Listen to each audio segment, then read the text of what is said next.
Deixa eu ver. Bom dia a todos e a todas. Hoje, dia 17 de junho, são 8h35 da manhã. Estamos começando mais uma aula de filosofia, do componente curricular de Filosofia 2, o curso técnico integrado em informática. Dizer para vocês aqui que estamos sempre à disposição de vocês, né? Apesar de nós não termos essa possibilidade de estarmos presencialmente, né? Mas a gente pode usar esses canais, né? Estamos sempre à disposição de vocês, na medida do possível e naquilo que soubemos e conseguimos ajudar. Como de praxe, eu vou abrir espaço aí para alguma pergunta, alguma dúvida, algo que vocês gostariam de questionar, alguma questão que vocês teriam para levantar, não só do componente de filosofia, mas de um modo geral desse retorno remoto nosso.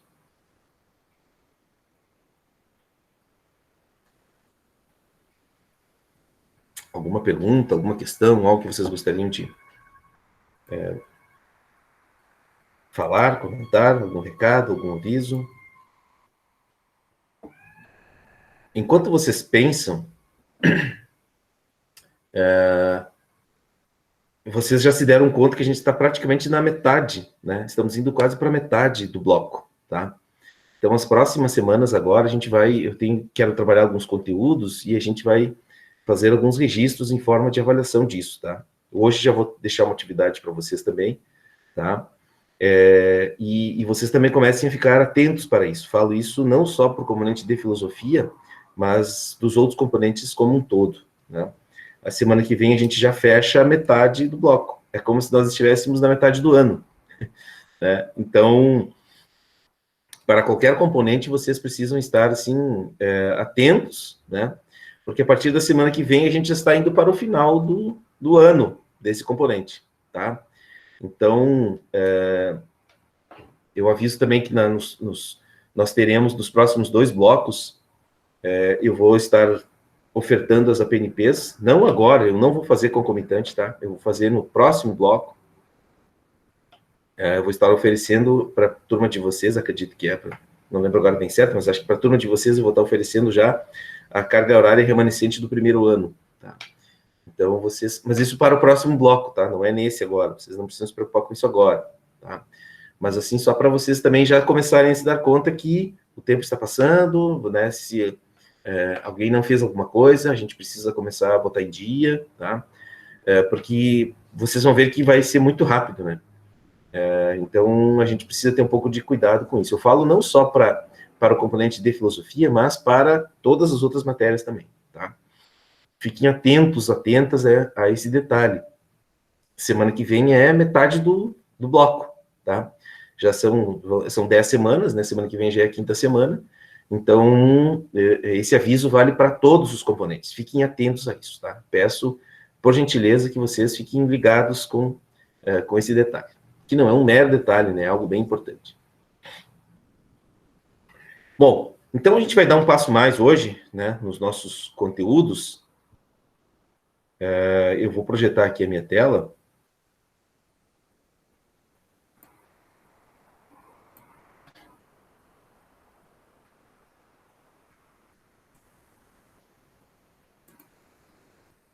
Quando vocês conseguirem visualizar, já me avise.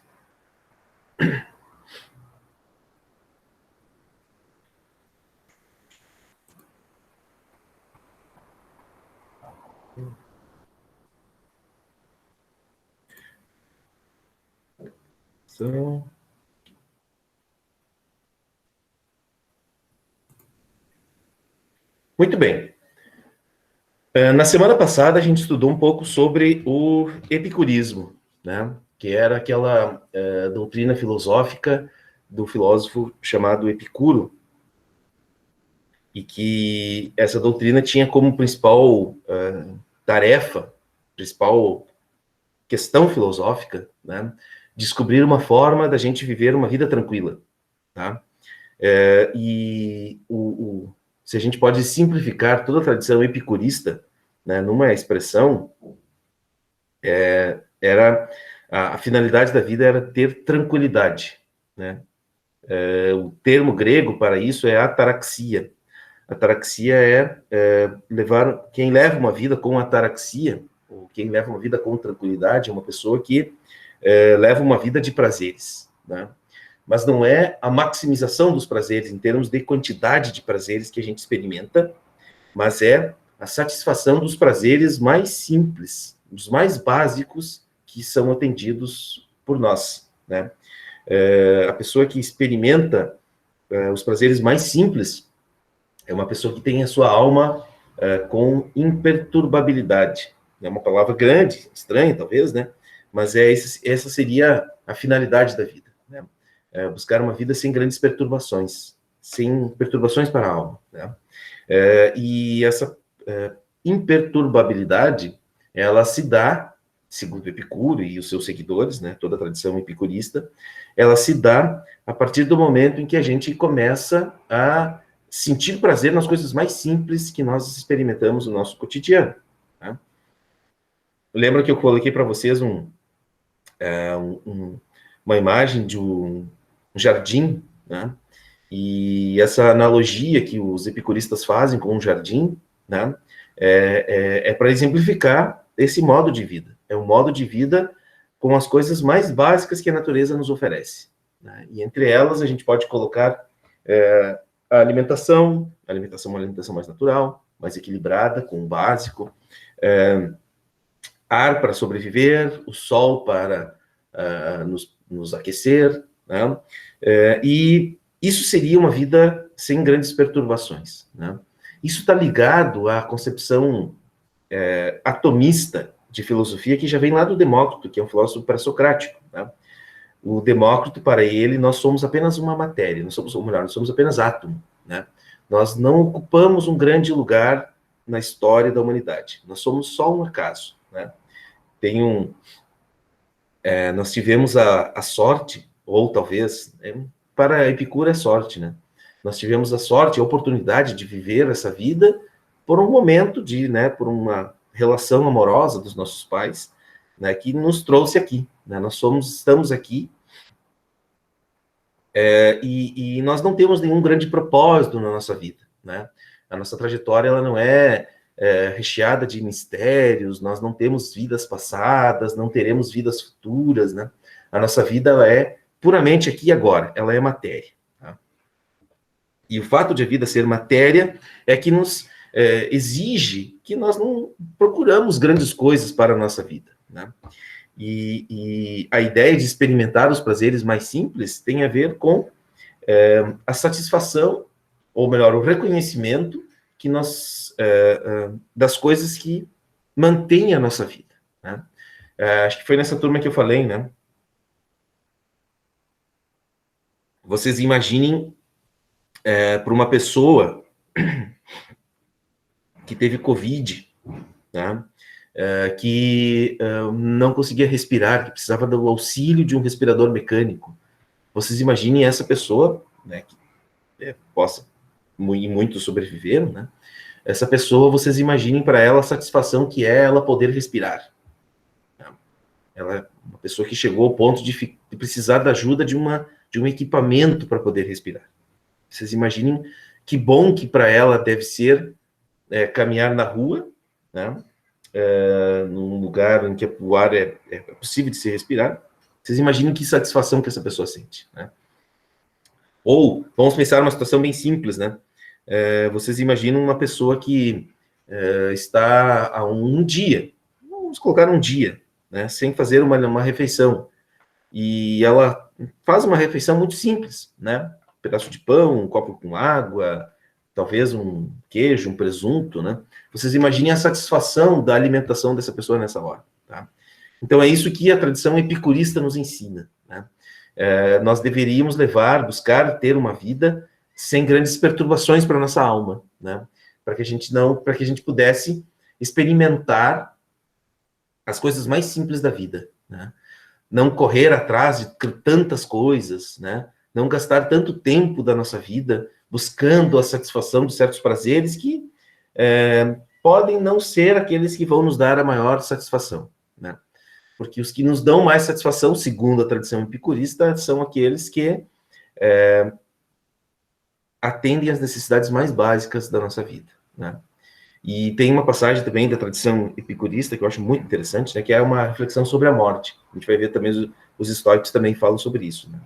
A morte é algo que não existe, né?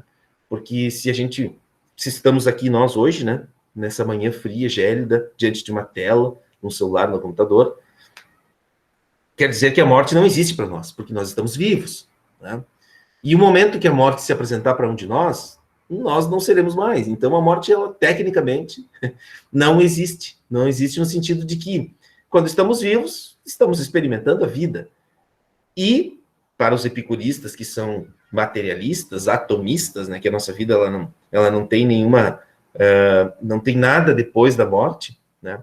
Quando a morte está, nós não estamos mais, né? Então não tem por que a gente sentir medo da morte, né? E um outro ensinamento também de Epicuro é que nós não deveríamos achar que Deus está muito preocupado conosco, né? Eu sei que isso pode parecer um pouco estranho no primeiro momento, né? Principalmente para os que são mais cristãos, mas o que o Epicuro está dizendo não é que Deus não existe, é que se Deus existe, os deuses, se eles existirem, eles provavelmente não devem se ocupar com a nossa humanidade, né? Com a nossa condição de humanos. Porque numa escala de coisas importantes, né, nós seríamos algo muito sem significância para um Deus, né? Então é por isso que nós não deveríamos temer a Deus também, né? Deus não vai fazer nada não vai nos castigar, não vai nos punir, não vai nos negar uma vida eterna, se ela existir, né? Ou também não vai atribuir uma vida eterna de sofrimentos para nós, tá? Então, a gente não deveria pensar, né, em Deus como muitas vezes a gente pensa, né? Como um ser que vai, se a gente não fizer tal coisa, ele vai nos punir, e se a gente não se comportar de determinada forma, a gente vai passar o resto da eternidade num lugar, né, com sofrimento, com tristezas, com mazelas, né? Não deveríamos pensar em Deus como muitas vezes a gente pensa. Bom, mas isso é sobre o epicurismo, tá?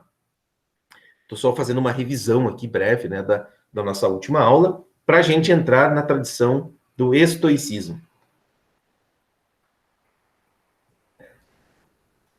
Os estoicos também são um grupo de filósofos que, alguns deles, por exemplo, o próprio fundador seu, estuda por um tempo na Academia de Platão, já não mais na presença de Platão, mas na Academia de Platão, que é o Zenão de Sítio, tá? Que é esse que nasceu em 354 a.C. e morreu em 262.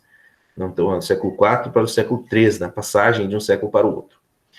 E o Zenão tinha uma prática, assim como todos os seus seguidores, né?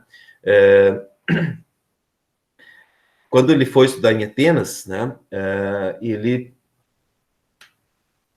junto com as outras pessoas que estudavam junto com ele, que saíram da Academia de Platão, eles resolveram praticar uma filosofia um pouco diferente, né? Aqui está um templo, né? Um templo, não é um templo em Atenas, é um templo numa ilha grega, a ilha de Rhodes, né? Esse templo está lá em pé, essa é uma foto recente, tá? É um templo destinado a Atena Líndia, né? Uma das derivações da deusa Atena, né? A deusa Atena é mais ou menos como a Nossa Senhora aqui para os cristãos, né? Tem a Nossa Senhora de Lourdes, a Nossa Senhora de Fátima, a Nossa Senhora da Conceição, enfim, tem várias Nossas Senhoras, né? Então, a deusa Atena também tem várias denominações, né, dentro, né, da cultura grega. E esse templo é numa cidade chamada Lindos, né, na ilha de Rhodes. Ele foi construído por volta de 300 anos antes de Cristo, tá? E eles tinham os templos, né, em diferentes lugares, eles tinham esses pórticos aqui, ó, estão vendo, ó? Essas colunas aqui que ficavam na entrada dos templos. E os estoicos, e esse lugar, melhor dizendo, esse lugar, ele era chamado de estoá, esse pórtico aqui, né? Esse pórtico era chamado de estoá. E os estoicos, então, eles sentavam aqui na frente, né, desses templos e ficavam discutindo, ficavam debatendo, ficavam refletindo, tá? E o termo estoicismo, então, deriva da prática desses filósofos de ficarem aqui na frente desses templos discutindo, né? Debatendo. Mas eles debatiam sobre o quê? tá? Quais eram os temas centrais?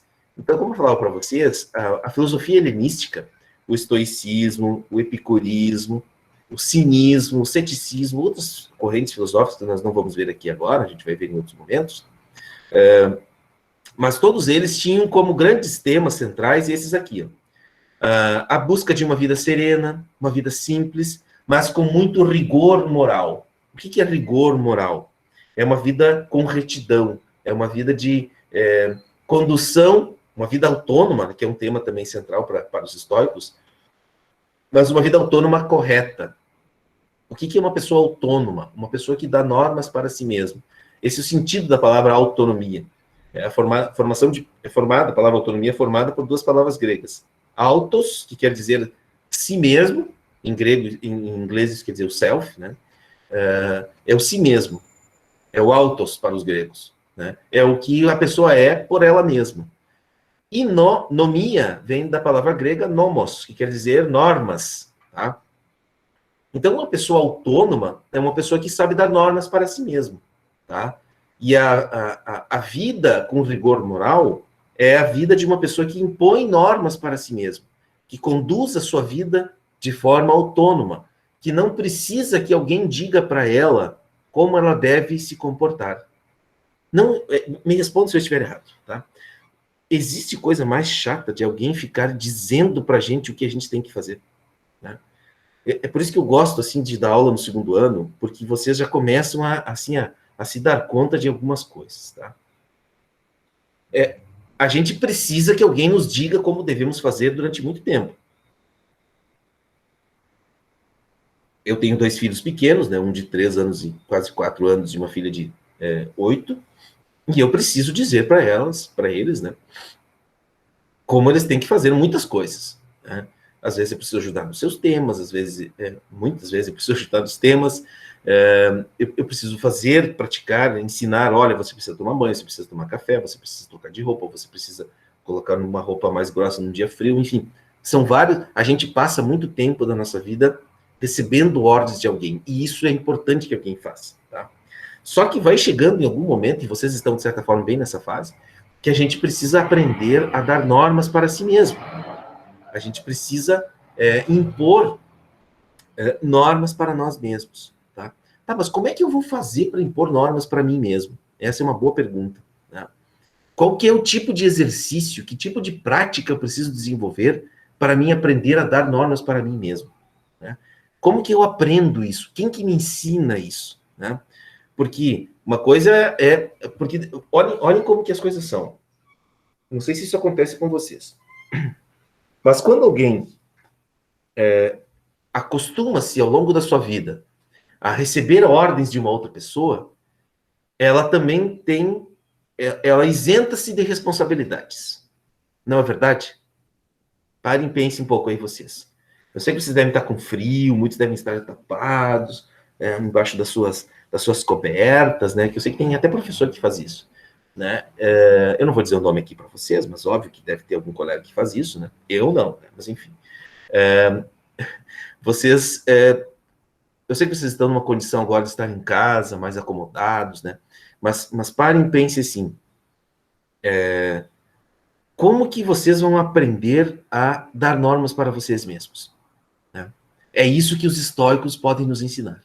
É isso que eles refletiam, tá? Então, por isso que eu também estou trazendo essas ideias para a gente aqui refletir sobre como que a gente pode aprender a dar normas para nós mesmos, tá? Essa necessidade dos estoicos, né, de pensarem tanto nas normas para os próprios indivíduos, né, está muito ligada a um debate que existia muito forte na Grécia Antiga nessa época, que era esses 2 temas aqui bem no finalzinho que eu citei para vocês. Ó. Os assuntos metafísicos, por exemplo, vocês lembram da doutrina das ideias do Platão? Lembra que eu falei para vocês do mito da caverna? Lembram? Sim. Não digo que já esqueceram, por favor. Lembram do Me mito da lembro. caverna? Da realidade mais real, da realidade das sombras, né? Eu estou vendo agora aqui, o sol está subindo, e tem uma casa antiga aqui bem na frente do prédio que eu moro, que eu acho interessante. Todo dia, eu estou dando aula todos os dias essa hora, tá? E eu sempre vejo essa mesma cena em dias de sol, né? Quando eu começo a aula, o desenho da sombra da casa está refletindo no prédio ao lado, e aí quando eu começo a aula, aparece só a pontinha do triângulo da ponta da casa. Quando termina a aula, já apareceu bem mais, né, da casa, da sombra da casa. Eu estou vendo a sombra da casa. A sombra é uma cópia da casa, tá? Assim como a casa que eu estou vendo aqui fisicamente, o desenho da casa, a construção da casa, né?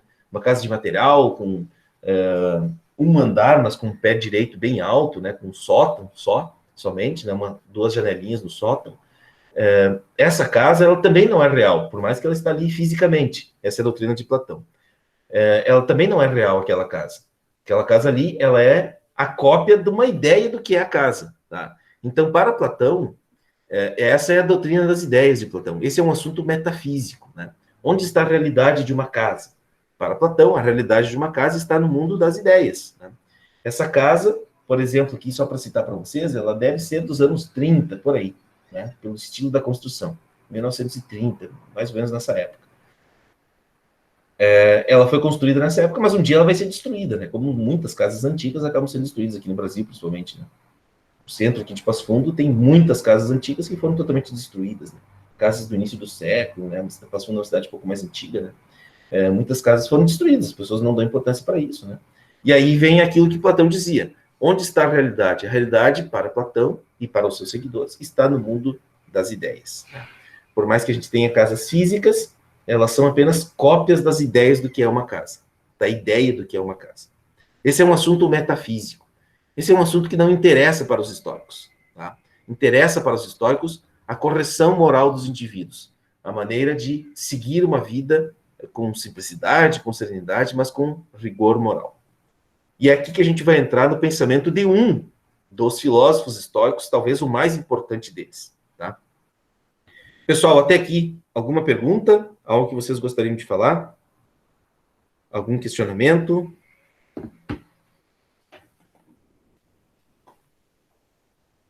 Algo que vocês gostariam de escrever aqui no chat?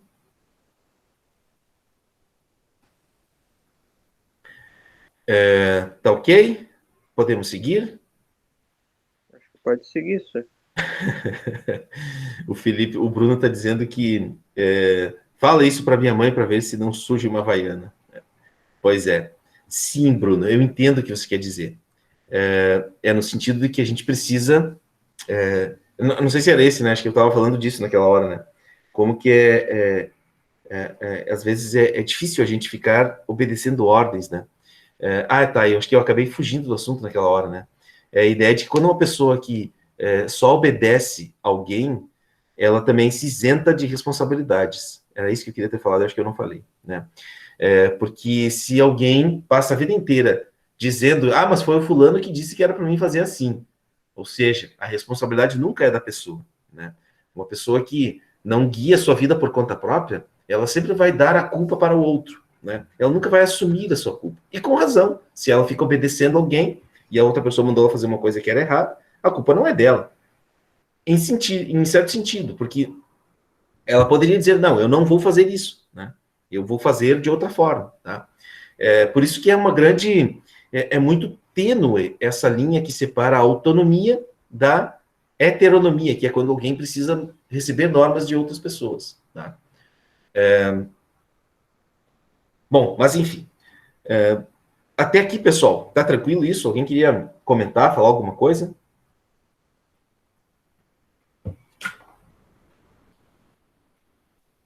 Tem um fone de ouvido que fica machucando aqui minha orelha. Podemos avançar?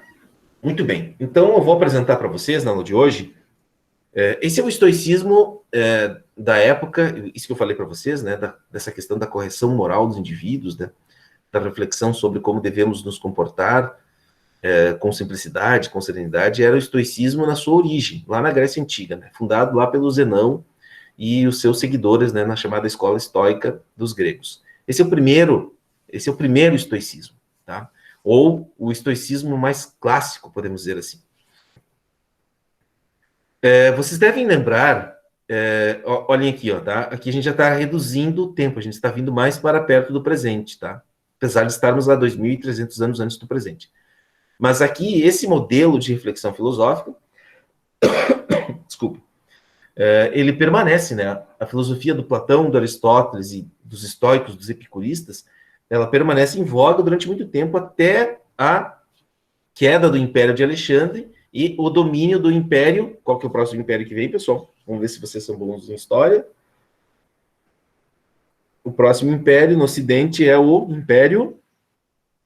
Começa com R. Romano? R-O. Império Ro. Vamos lá, gente. Império Romano. Tá? Mas eu falei romano.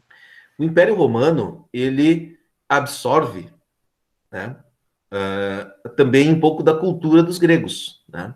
Muito do que nós somos hoje, pessoal, mas assim, ó, vocês vão ver, lá no final do ensino médio, quando, né, a gente ter terminado os 4 anos do ensino médio, vocês podem me cobrar isso daí também. Vocês vão ver como que nós somos influenciados por essas duas culturas, pelos gregos e pelos romanos. Vocês vão identificar vários aspectos assim que são presentes na nossa sociedade hoje, que foram invenções de gregos ou romanos, tá? Então é por isso que a gente precisa conhecer eles lá no início, lá na sementinha, lá onde nos seus primórdios, para a gente poder compreender melhor esse mundo que a gente vive hoje, tá? O senhor tá conseguindo Os ouvir romanos do que a gente fala? trouxeram o estoicismo para dentro do império. Muitos imperadores leram os estoicos antigos. Muitos, inclusive Marco Aurélio, que é um imperador já do século II depois de Cristo, era filósofo, né? E era considerado também um dos pilares do estoicismo romano, tá? Então, o estoicismo ele vai passando, né, de séculos para séculos. Aqui a gente vai ter um gap aqui, a gente não tem muitos registros, né? A gente vai ter o registro, né, das reflexões do Zenão, tá? Né, das suas obras, fragmentos que restaram para nós até hoje. E aí vai ter alguns outros aí que vão ser de Rhodes, por exemplo, essa região aí onde está esse templo aí, Posidônio, se não me engano, era de Posidônio, não Poseidon, Posidônio, Hecaton, que são filósofos que vão seguindo essas doutrinas filosóficas no passar do tempo, aí durante séculos, né? Esses 3 séculos aí, do século 3 até o século I antes de Cristo, né? E vai chegar até quando o apogeu do Império Romano, que é no século I, né, gente? Ali o apogeu do Império Romano, ele se dá a partir do século I a.C. até o século V depois de Cristo. Né? Esse é o apogeu, né? O grande Império Romano que dominou aí o Ocidente nesse período, né? E uma parte do Oriente também. Então, o estoicismo, ele ingressa no mundo romano, né? Ele é a principal filosofia do Império Romano, é a principal corrente filosófica do Império Romano, tá? O epicurismo, por exemplo, e o platonismo não fazem tanto sucesso assim nesse primeiro momento, tá? Mas o estoicismo, sim. E aqui nós temos a representação de um personagem. Essa é uma pintura do século XVII. Estão vendo a pintura aí, pessoal? Conseguem ver? Vamos lá. O que vocês estão vendo aí? Descrevam, por favor. Eu sei que vocês agora estão de câmeras fechadas, né? Todo mundo deve estar tapado, né? As suas cobertas, alguém já confessou isso aqui. Mas, enfim, vocês conseguem ver aí? Estão conseguindo visualizar, pessoal, essa imagem? Ver eu consigo. Sor, a gente tá vendo, Tá Sor. ouvindo a gente, Sor? Sor! Meu mic não tá funcionando. O que vocês conseguem enxergar aí? Sor, Ô, caralho. Sor, teu fone não tá funcionando. Sor. O fone não tá funcionando, senhor.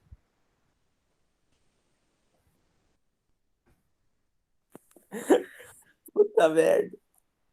Ô, Sor! Oi? Agora tá escutando? Sim. Ai, que bom, Sor. Não tava escutando. É que fazia um tempo que tu não tava escutando nós, daí a gente tava tentando responder as coisas e tu não escutava. Pois é, agora eu estava escutando. O que isso aqui ouvi? Ah, tá. Tá bom, Sor. Tá, vocês estavam falando então. Tá, e agora? Conseguem? Falem aí que eu quero ver se eu escuto. Tá escutando, Sor? Tô escutando. Lavado? Ah, que bom, tá. Tá, não, agora eu tô ouvindo. Mas vocês estavam me ouvindo ou não? Sim, a sim, gente a tava gente E a tá. Ah, gente bom. tava. Mas, tipo, a Tá. gente respondia e tu ignorava e só seguia. Ah, não acredito. Mas faz tempo isso? Não, né? Porque eu tava falando que nem uma Eu metralhadora falei agora. romano e tu não escutou. Faz um tempinho já. Que barbaridade. E eu achando que vocês estavam dormindo aí, né? Todo mundo debaixo das cobertas e tal. Tá, mas enfim. Então foi mais ou menos nessa hora ali. Mas me ajudem agora, então. Vocês estão vendo a imagem aí? Sim, tá dando pra ver. Sim, tá bom, beleza. Conseguem identificar quem é esse personagem? Não. É óbvio, É né? familiar o rosto, mas eu não me lembro, não. Mas assim, ó, vamos descrever a cena primeiro. Vamos descrever a cena, que é o que nos interessa aqui. Depois eu vou dizer para vocês quem é, né? Vocês não têm obrigação de saber quem que é esse sujeito aqui. Mas algumas coisas vocês conseguem identificar. Ele tá sendo lavado? Parece, ele está numa banheira, isso. Mas ele É. não está sendo lavado. Ele Ele está sendo está. batizado? Será? Vocês conseguem identificar? Eu imagino que. Sabe que esse dia eu estava pensando, agora também pensei, né? Eu queria me ver dando aula, eu queria estar na condição de aluno, vendo as minhas aulas. Mas para ver, inclusive num celular, né? Porque eu estou trabalhando no computador, para mim é uma forma, não sei como é que vocês conseguem ver, né? Mas olha só, conseguem ver aqui, ó, o que tem no braço dele? Sangue? Sangue, tá? É sangue. Esses aqui, vocês conseguem identificar quem é? Quem lhes parece esses aqui? Esses dois aqui? Parece soldado romano, sei lá. Soldados romanos, tá? E esse aqui, conseguem ver o que ele está fazendo? Tá escrevendo. Anotando alguma coisa? Isso, olha aqui, ó. Aqui tem livros, mais livros no chão, tem mais 2 livros no chão, ele está anotando aqui alguma coisa. E aqui é sangue. É sangue, o sangue do Sêneca, né? Tem vocês já ouviram falar do imperador romano chamado Nero? Já ouvi esse nome, mas não sei quase nada do que ele fez. Vocês não sabem algo que Nero, imperador romano, fez? Nunca ouviram falar? Um imperador que fez uma loucura na... Não era esse que queimava cristão vivo, senhor? Também. Ah, tá. Mas ele não só queimava os cristãos vivos, Não é só isso, então. não é só isso. Ele fazia mais coisas. Não só os cristãos ele queimava todo mundo. E ele foi um Não imperador era ele que queimou uma cidade lá? ele queimou Roma. Roma, ele mandou botar fogo de propósito em Roma. A cidade queimou durante 6 dias. No 7º dia, que ele começou a tomar alguma providência, assim, para mandar as pessoas... Ele mandou queimar de propósito, né? Nero é considerado, talvez, o mais maluco imperador, né? Não usei uma palavra aqui não muito bonita, né? Mas é considerado o imperador, assim, que fez as maiores atrocidades, né, na cidade de Roma, no Império Romano.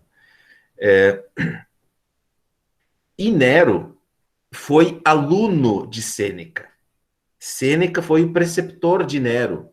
Sêneca foi o professor particular, ele foi o responsável por toda a educação de Nero. Né?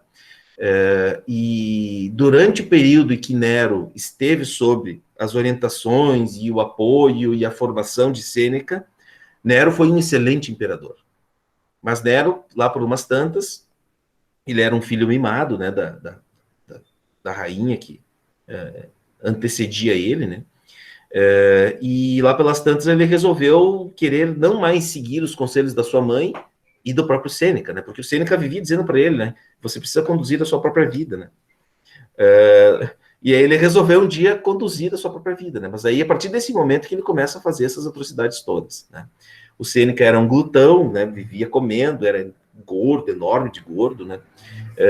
E fazia aqueles jogos, né? Com os gladiadores e lembra daquele período, né, do pão e circo, né, do Coliseu, né, de grandes festas, haviam mais de 200 dias de festas e orgias, enfim, era uma loucura o período do governo de Nero, né, principalmente depois que Sêneca passou a ser perseguido por Nero.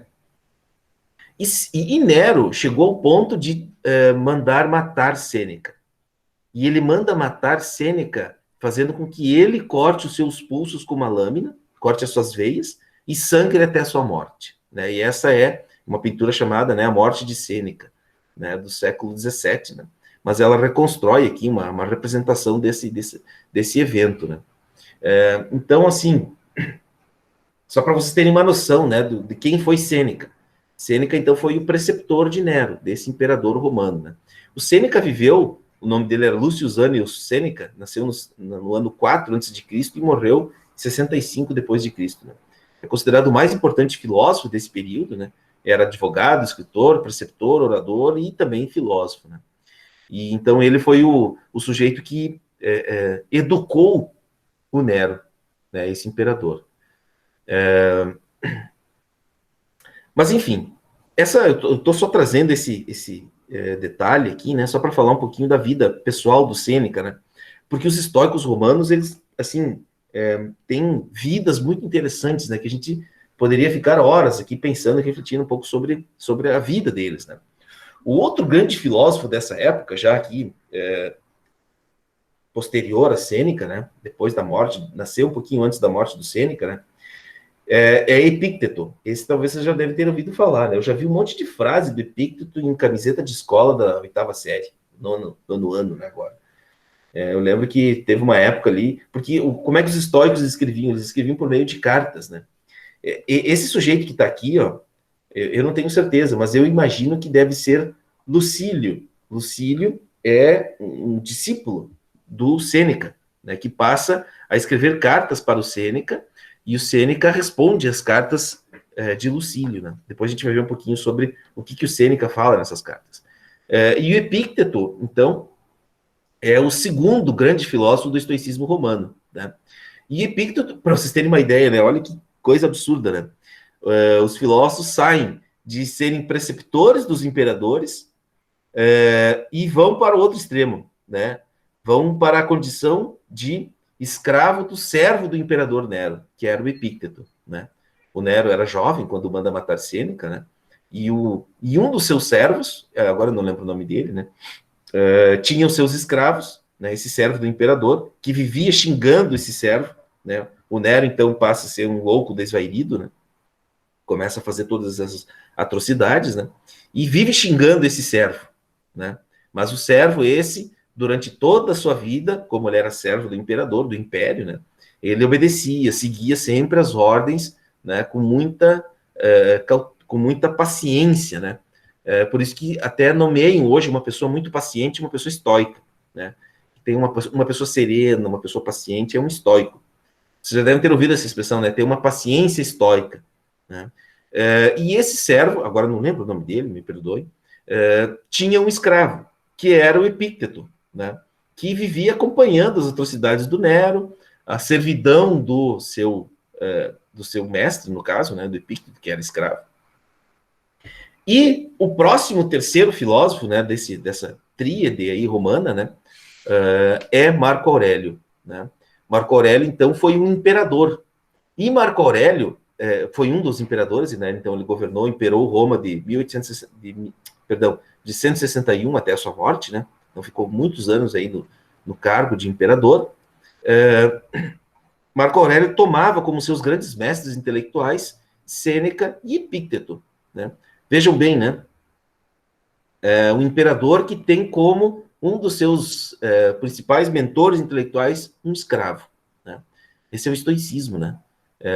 A condição do escravo é capaz de educar um imperador, né?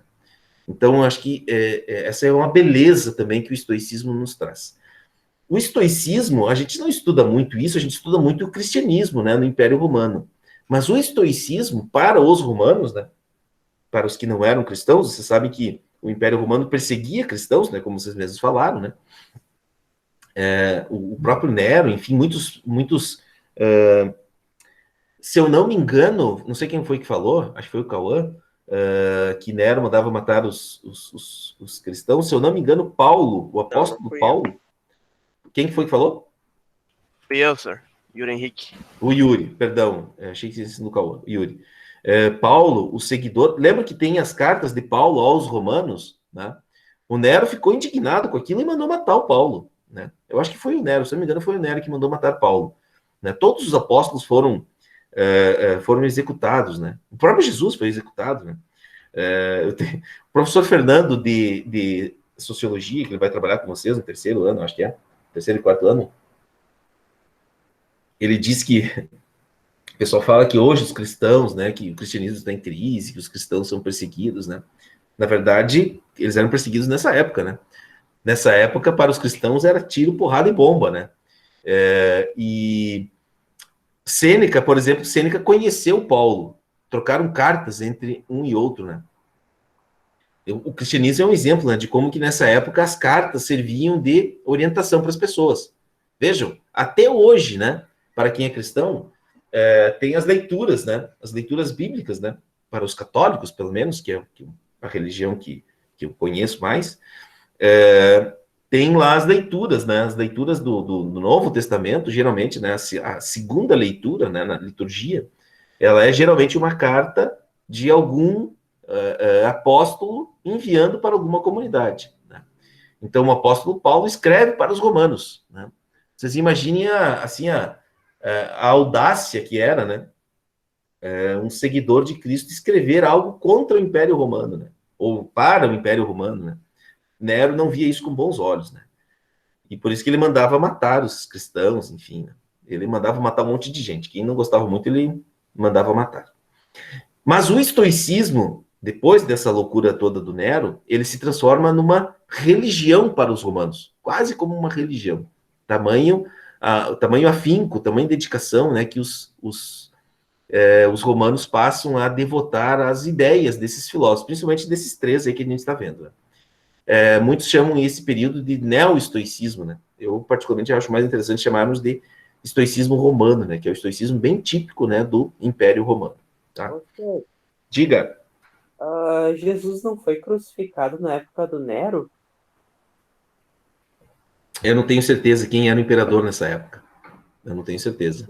E era, porque eu me lembro desse nome na Bíblia. Sim. Deve ter citações, referências a ele, né? Mas eu não lembro se nessa época já era dessa... Eu, sinceramente, eu não lembro. Teria que conferir isso, não tenho certeza. Mas é bem provável, porque o Império de Nero, ou melhor, o Império Romano, sob o domínio de Nero, foi mais ou menos nessa época, ano 30, 40, depois de Cristo. É possível que era o Nero na época, né? Pôncio Pilatos era o governador romano lá nessa região da Palestina. O que Pôncio Pilatos fez? Né? Tipo, vocês se virem, vocês façam as coisas como vocês acharem melhor, né? Mas não, eu acho que não teve necessariamente o julgamento, né, de Jesus. Ele não foi um julgamento que teve base jurídica romana, no sentido de os romanos mandaram matar ele. Eu acho que não era nessa época. O Yuri também deu uma pesquisada, mas no Google diz que realmente era na época do Nero que ele foi crucificado. Eu imaginei, porque se o Sêneca morreu em 65 e o imperador era Nero, 65, vamos considerar que Jesus efetivamente, né, morreu com 33 anos, né? Então era o ano 33. E se eu não me engano, nessa época já devia ser o Nero o imperador, pelo ano 30. Né? Se não era imperador, eu acho que era assim a história. Ó. Era para ser o Nero o imperador, mas eu não sei se ele já tinha idade para ser imperador. Daí deveria ter uma mulher ali que não tenho certeza, mas é mais ou menos assim. Mas o Nero já devia ser se não o imperador, ou quase o imperador. Tá? Mas é isso aí mesmo. Bom, vamos então ver o que o Sêneca dizia, que é isso que nos interessa e a gente tem 10 minutos para fazer isso. Primeiro, eu vou começar com uma pergunta para vocês. O Sêneca escreveu a sua obra, tem várias obras, né? São 12 diálogos, tem peças de tragédias, e as cartas, né? As famosas cartas, a mais conhecida delas é Cartas a Lucílio. Né? E nessa carta, Lucílio é o seu melhor amigo. E eu começo com uma pergunta para vocês. Quem é o melhor amigo de vocês? Eu já ouvi, se eu fiz essa pergunta para as outras turmas, eu já ouvi respostas muito interessantes. Eu queria ouvir de vocês. Quem é o seu melhor amigo? Pensem vocês aí. Não precisa dizer o nome da pessoa, né? Fazer referência à pessoa. Mas pensem. Quem vocês acham que são? Quem quiser falar, pode falar também, né? Óbvio. Mas quem que vocês consideram os seus melhores amigos? Pensem em vocês, meninos, meninas. Vamos lá. Quem que é o seu melhor amigo?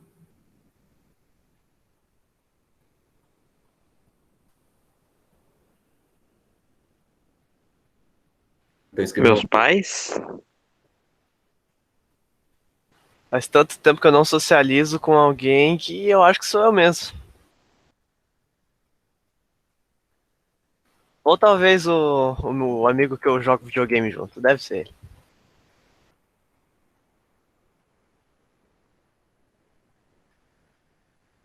Uma coisa é melhor amigo, outra coisa é amigo. Ah, seria interessante fazer essa classificação, né? Sim, eu sei, mas é que, tipo assim, eu só. A maior parte do tempo eu só converso com ele, então acho que ele seja o meu melhor amigo.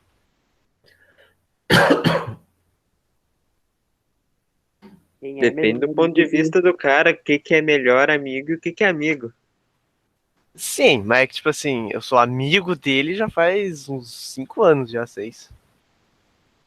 Ô, na moral, quem é melhor amigo dos pais não sabe o que é laço.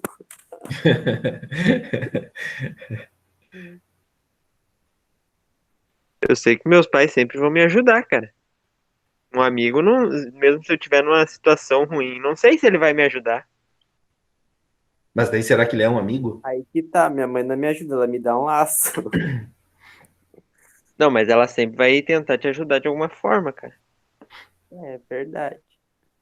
Tipo do Nermini, assim, tá ligado? Vamos lá, pessoal. Mais alguma resposta? Eu gostei de muitas aí que vocês deram, todas, né? São bem interessantes, mas teve uma aí que indicou bastante, assim, o que, que o Sêneca diz para Lucílio.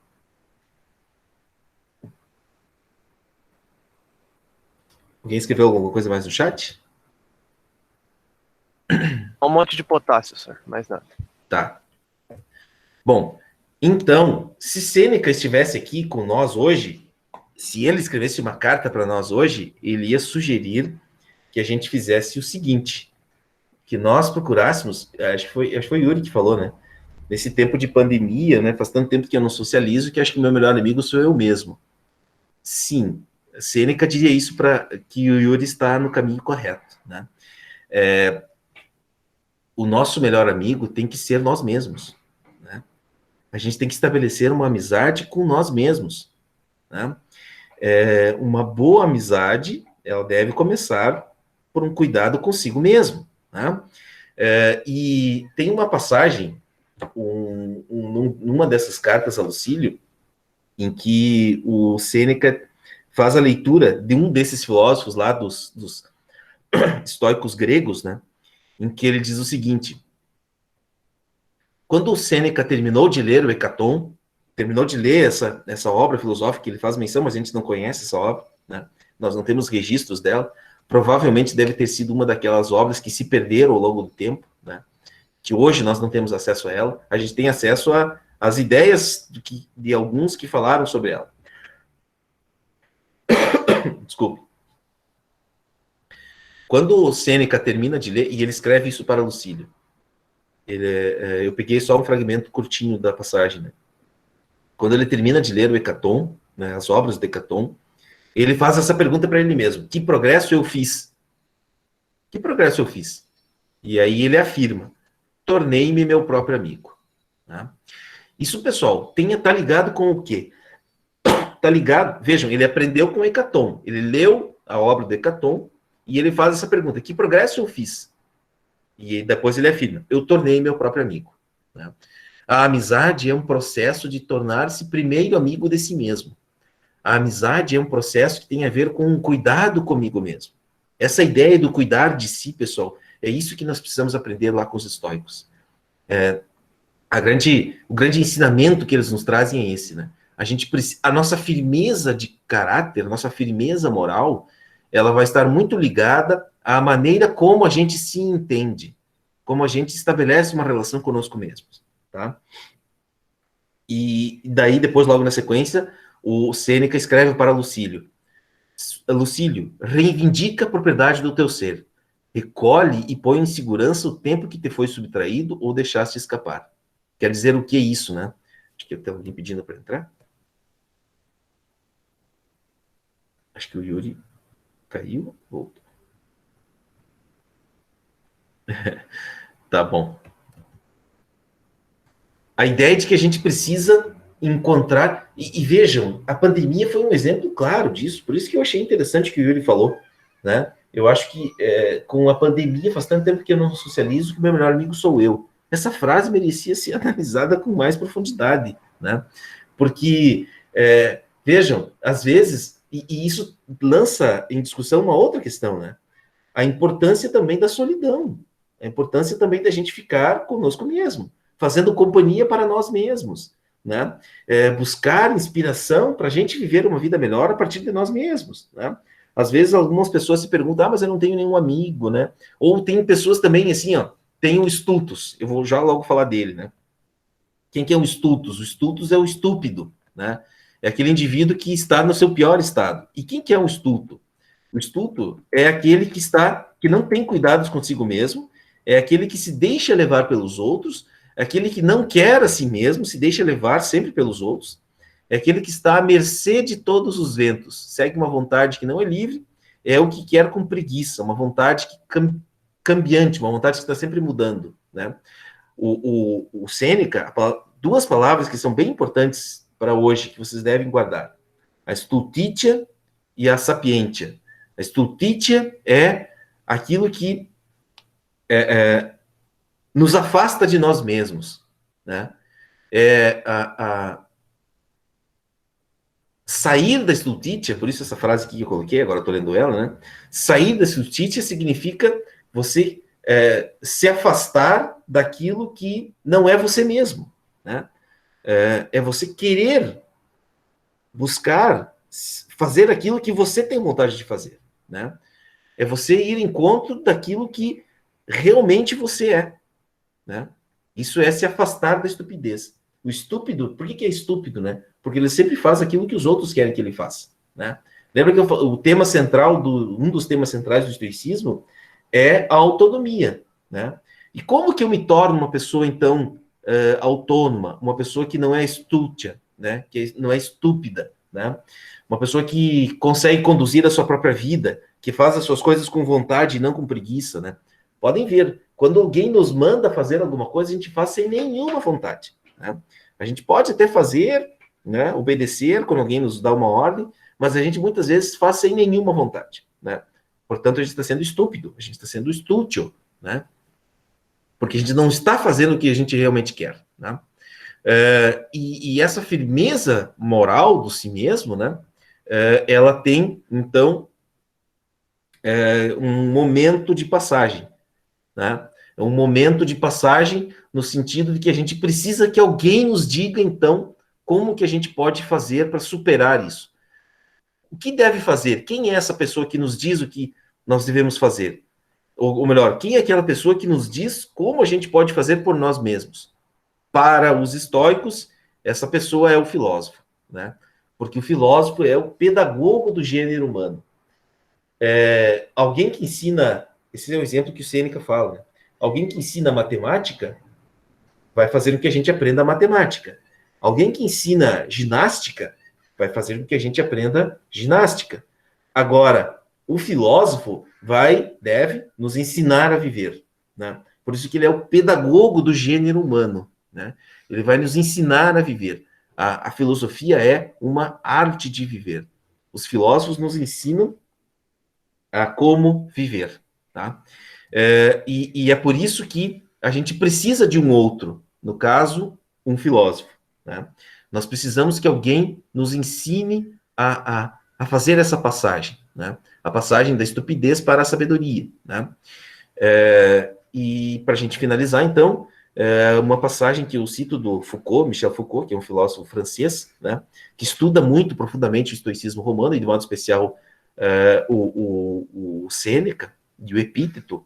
Um dos textos de leitura para essa semana, vocês devem fazer a leitura daquele texto, A atividade da semana é a leitura daquele texto e responder, então, fazer essa distinção, né, entre a Stultitia e a Sapientia, né? A Sapientia, que é aquilo que o filósofo pode nos ajudar a superar, né? Então, diz o Foucault, uma passagem desse texto que eu disponibilizei para vocês, está lá no Moodle.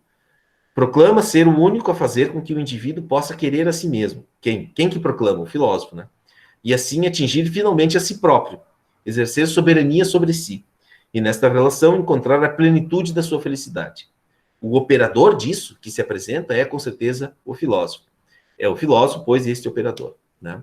Então, a filosofia deve, e os filósofos, e no caso aqui Sêneca, né, ele deve nos ajudar a fazer com que a gente tenha um encontro conosco mesmo, tá? Assim como disse Yuri, né, a pandemia fez com que faz tanto tempo que eu não me socializo, que talvez o meu melhor amigo seja eu mesmo. Sim, é esse o caminho. A gente precisa construir uma firmeza moral de nós mesmos, tá? Construirmos a nós mesmos como indivíduos sapientes, né? Não indivíduos estúpidos, tá?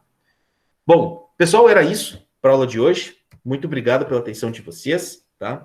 Eu deixei uma atividade no Moodle, lá está especificado, né, o que vocês devem fazer para essa semana. Eu vou encerrar a minha aula, tá? Porque o nosso tempo acabou. Eu estou 3 minutos estourados do tempo e a gente vai parar. Chamada, senhor. Eu vou conferir depois eu vou nomear aqui e depois eu faço a chamada pela presença dos que estão aqui agora. Deixa eu só falar, e depois na gravação eu olho. Aqui estamos. Aqui. Alice, Bruno, Eduardo, Elvis, João Vitor, Júlia, Cauã, Lari, Lavínia, Lucas, Luciele, Manuela, Matheus, Pablo, Tracy, Vitor, Yuri e Yuri. Então, pessoal, encerramos a gravação, que eu tenho que compartilhar meu espaço. Obrigado pela atenção de vocês. Assistam as atividades, ou melhor, visualizem as atividades no Moodle. Estão todas lá para vocês responderem. Qualquer coisa, entre em contato comigo. Certo?